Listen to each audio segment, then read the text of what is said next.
When I heard politicians saying follow the science, what I heard was follow what we're telling you to do.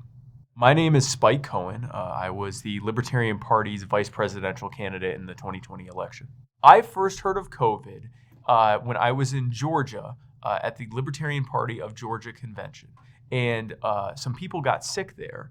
And I noticed someone said, hey, be careful, it's not that corona thing.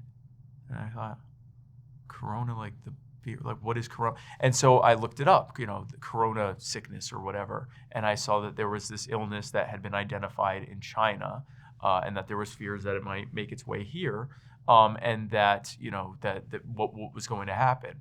And so I delved into it, and it was scary because they were saying it's like SARS, but it appears that it's spreading more easily and all of this stuff. And it was pretty frightening. But they kept saying it's over there. It's over there. Don't worry about it. It's not here yet. It might not ever make it here. We never know. But it's something to keep an eye out, at least. The shift was immediate.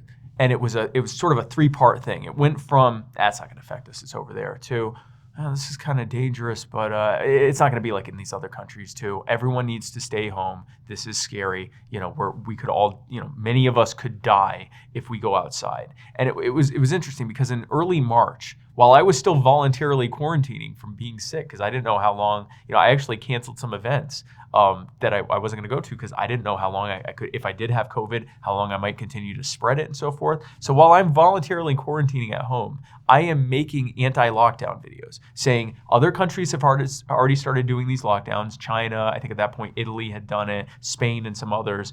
And it's going to be on its way here. And here's why that's a terrible idea. Here's why creating the conditions for cold and flu season are not going to make it better. It's actually potentially going to make it worse.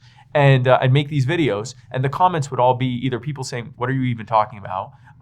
And other people saying, you idiot, that's never going to make it here.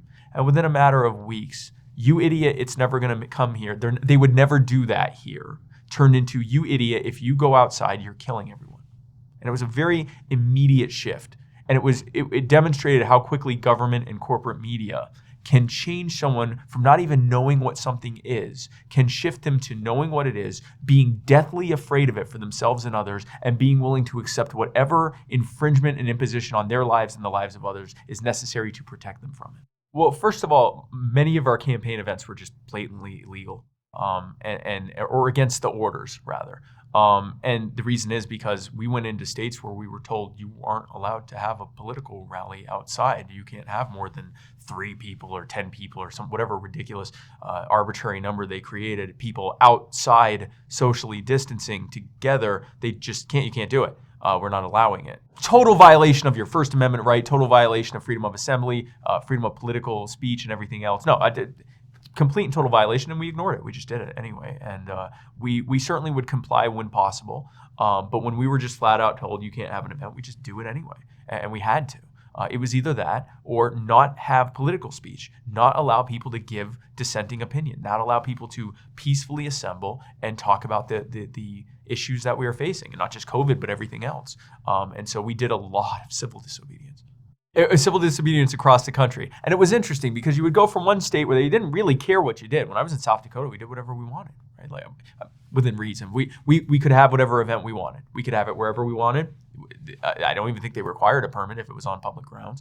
And we could just do it. Then you go to Minnesota, and everything we were doing was illegal, from my understanding.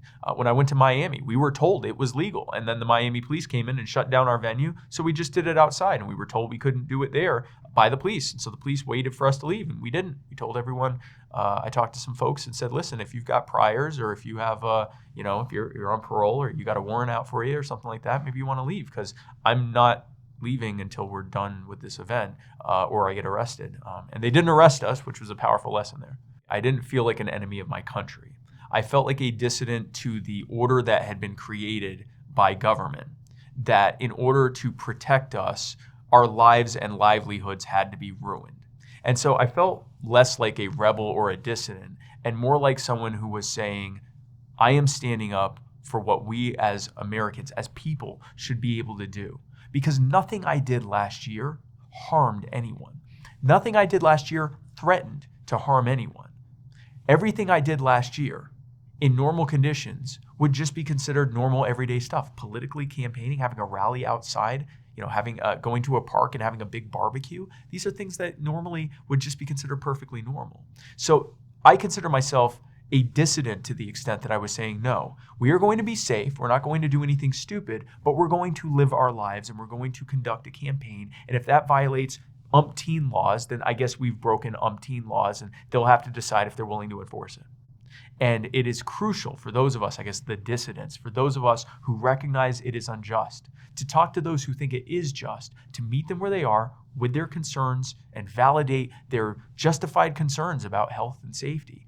Show them, help peel back those scales to show the lies that they're being told so that they can see it's unjust, because their response is going to be the same as ours. This has to be resisted.